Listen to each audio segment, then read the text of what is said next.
Hey everyone, I'm here to make a video about feelers and thinkers and to clear up a few misunderstandings. But before I do, I have a question for you. How do you feel about the length of my videos? Are they too short? Are they too long?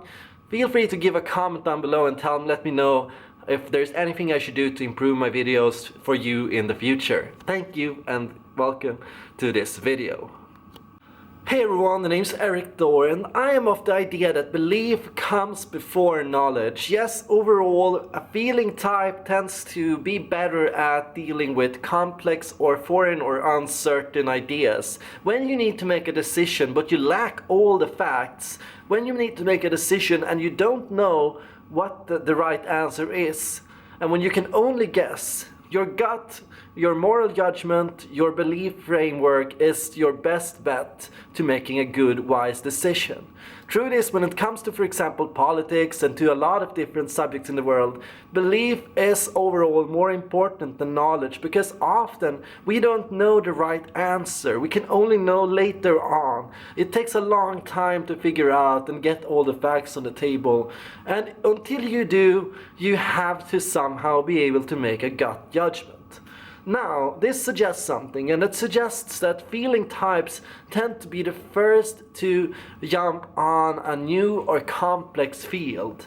Overall, NFs tend to be the types that are the front runners in society. Front runners in the sense that when something new appears that we don't understand, NFs are usually the ones that are the most adept to going in and understanding and dealing with this subject.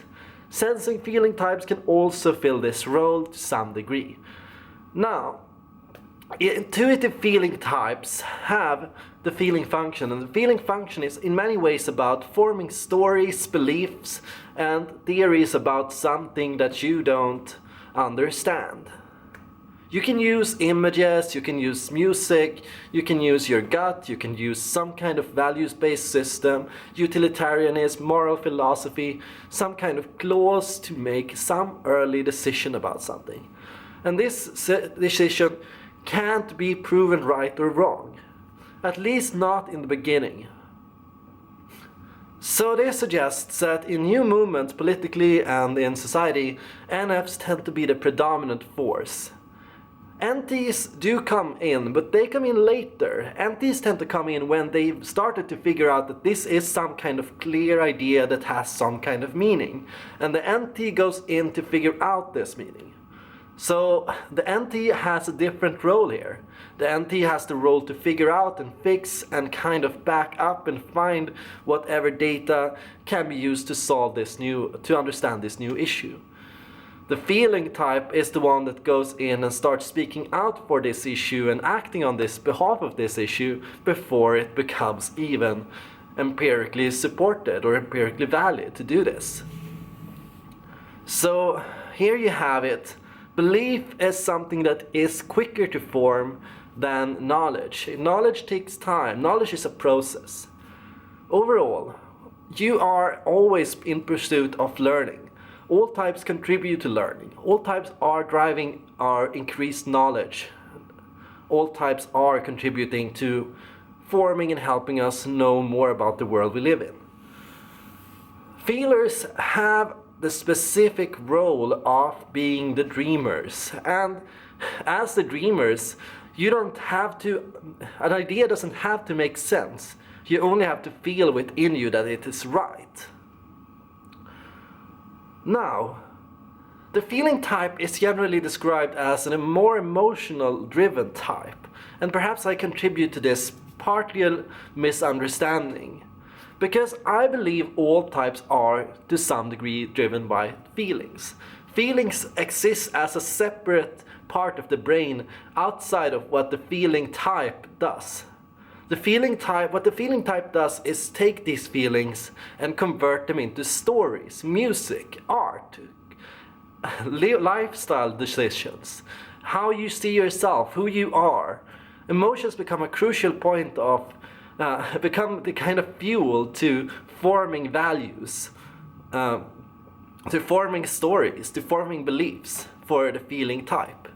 But these feelings can also go to the thinking process. And that's a fascinating thing.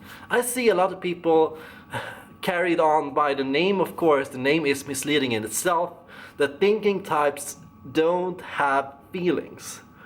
But these feelings actually do go into the thinking process, the task positive network, the technical network as we call it in Neo-Jungian system. And what tends to happen is the thinking type generally experiences emotions such as anger or, for example, anxiety. These two emotions tend to be the particular incentives and then particular negative incentives for a thinker. Satisfaction also is a positive incentive for the thinker. What this means is the thinking type pursues, of course, rewards. It has emotional motivation.